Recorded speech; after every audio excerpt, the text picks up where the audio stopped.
So the first and most important step is the positioning of the equipment so that it's properly calibrated and so we can get good data.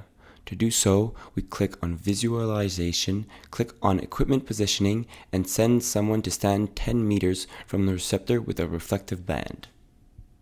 We check that the sensor is at 10 meters and that the detection intensity is sufficient, i.e. we're around 500. So here you can see that the signal is good. We need to make sure that it's well distributed between corridors 7 and 8, which is what we'll be looking for mainly when the sensor is positioned in this way, and we have to make sure that it's level. To make sure that the sensor is level, we are looking at the depth level, the lateral level, and that it is at the right height, i.e. about the same height as the pelvis. It may be even slightly lower than the pelvis, but we then need to make sure that we have good data before starting. When all the initial positioning has been completed, we'll ask our participant to position himself at the desired final distance.